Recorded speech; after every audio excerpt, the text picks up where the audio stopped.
It's time to go inside the mega events with some of the biggest names in the trillion-dollar world of sports. Let's go beyond the scoreboard with the sports professor, Rick Horrow.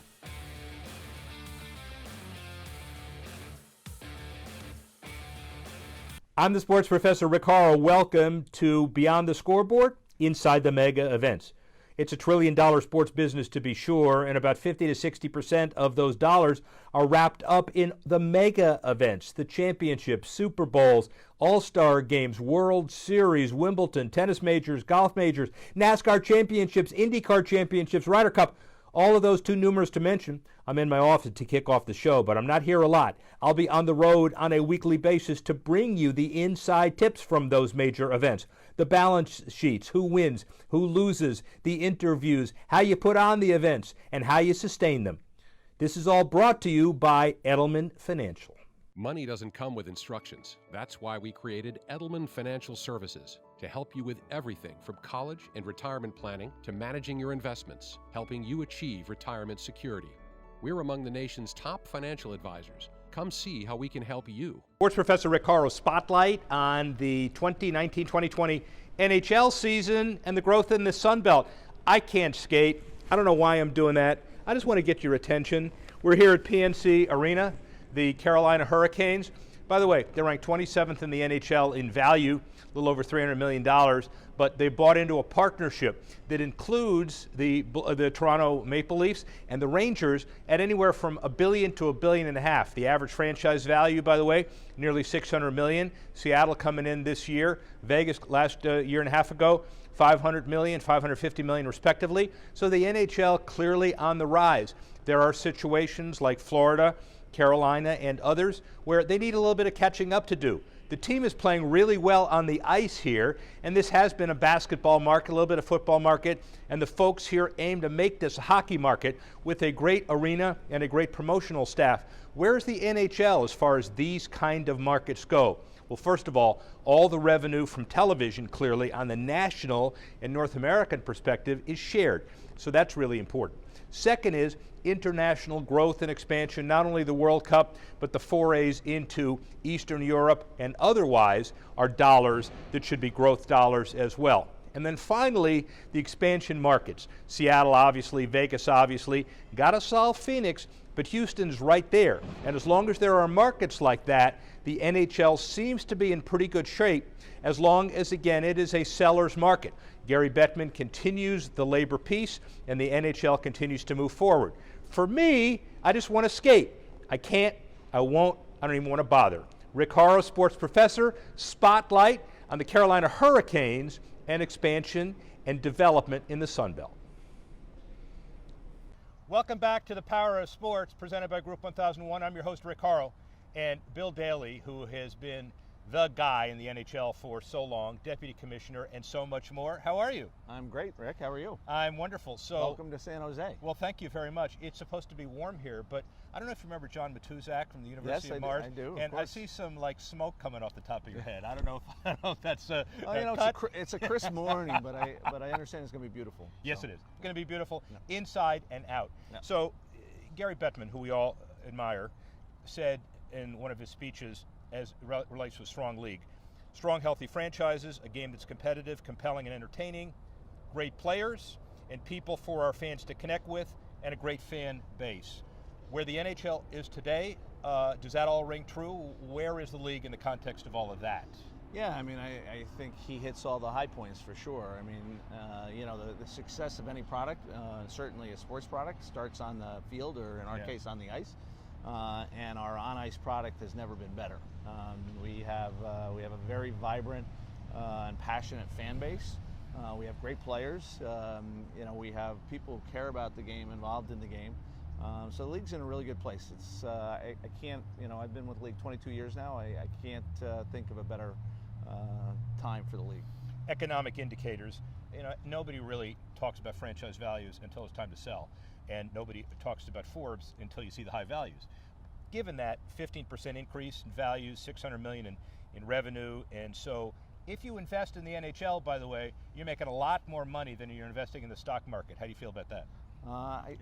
Well, I think NHL Investment it's a good time for NHL Investment. I think you've seen a lot of people recognize it's a good time to invest in our league, and I do think that the growth of the asset value of the sport is at an all-time high as well. So it's we're really pleased with with our expansion in Las Vegas and recently announced expansion in Seattle, and it shows the demand for NHL hockey at the ownership level as well. Well, let's follow through with that for just a minute. We'll quantify real numbers. $2 million for the original 6 in '67, $50 million for the next 8 in 90-92, $500 for Vegas, $650 for Seattle. How'd you do it? You know what? I think it all goes back to where we are now as a league and an entertainment product and an industry and an exciting time for growth. We continue to see a lot of opportunity for growth, whether it be through technology, whether it be through our international footprint, having events and growing our international business. We reached out into China, ventured out into China with a Chinese strategy over the last 3 years, and I expect to continue that. There's a lot of growth opportunity. And then finally, for now, and then we'll talk about charity, media is incredible. You have great partnerships and no ceiling. You got a $6 billion or so deal in Canada. You got an incredible deal with NBC. You got BAMTech, which is another investment opportunity broadly defined. And then you got all these other breakthrough media companies that want to use the NHL to propel you to the next level. You ought to be pretty happy with all that? Yeah, I think we're very happy with all that. And you're right. It was transformational, I think, for our business. The last 2 national media rights deals we did, first with NBC here and then with Rogers in Canada. The BAMTech deal, as you mentioned. There are continuing growth opportunities in the media space. So many different ways to deliver content, and we look to take advantage of that. Strong league, stable league, growing league, always it's even more important that you deal with leave behind and the legacy. In that context, philanthropy for a few minutes. Hockey Fights Cancer, talk about that program. It's a program that's long-standing. It was initiated shortly after Gary got to the NHL. It's something our clubs embrace on a yearly basis and something our players embrace on a yearly basis, something that's really important. It started with an initiative as a result of a player who was diagnosed with cancer at the time he recovered. We've had a number of ambassadors over the years suffering similar afflictions. Scott Hamilton, for example, is right. Yeah, right. Raised a lot of money over that time period. So I would say it's a foundational charity initiative for the league. And you've transformed in a way, and maybe it was part of the overall vision anyway. The Hockey Fights Cancer Nights are done not just in NHL markets, but all over the country. Is it part of the desire now to create things at the league level and to make sure that they permeate all over North America? Well, we've been doing more and more of those types of things, particularly with the recent advent of our Industry Growth Fund, which we administer jointly with our National Hockey League Players Association. It's a certain amount of money that's set aside, actually a fairly large amount of money that's set aside every year by our clubs and our owners. That we have been using to really fund grassroots efforts to grow the sport, charity efforts to grow the sport, and it's a real credit to our ownership to have the vision and the ability to do that, willingness to do that, but also to the people who are executing on the ground every day. And one of the reasons why Bill Daly has been at this office for over 80 years is that he's nonplussed. The landing pattern, by the way, is maybe 20 feet, so we saw a jumbo jet about 15 feet away, but you wouldn't know it. Thank you very much. That was a jumbo jet, yeah, it was a jumbo jet. Gives you an idea about labor negotiations, ladies and gentlemen. He stays the course. Not changing the subject, but to stay on it. Environment, very important to a lot of your kids, frozen ponds and rinks in Canada, otherwise as well. How does the environment and the greening issues play into all this also? Well, another initiative that really spearheaded originally by the commissioner probably about 10 years ago, wanting to make a difference in the environment, understanding the issues associated with artificial ice and the issues they raise. And we have an individual internally who is dedicated 24/7 to the greening issues and running our greening program, and it's Omar Mitchell. Something that's very, very important to us, something we consult with every club when they're designing arenas, something we work with our clubs on a regular basis, even with existing arenas, with respect to environmental friendly practices, something very important to the commissioner and the league and the owners. Diversity. We celebrate Willie O'Ree's long overdue acceptance and election to the Hall of Fame.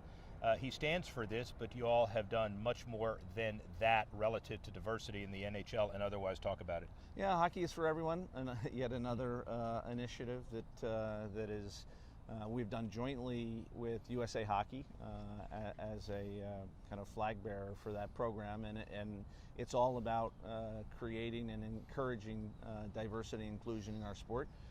At all levels of our sport, and it's something we take very seriously, and we think is important to the growth of our sport. We think it's important both to the fandom of our sport, but to participation in our sport.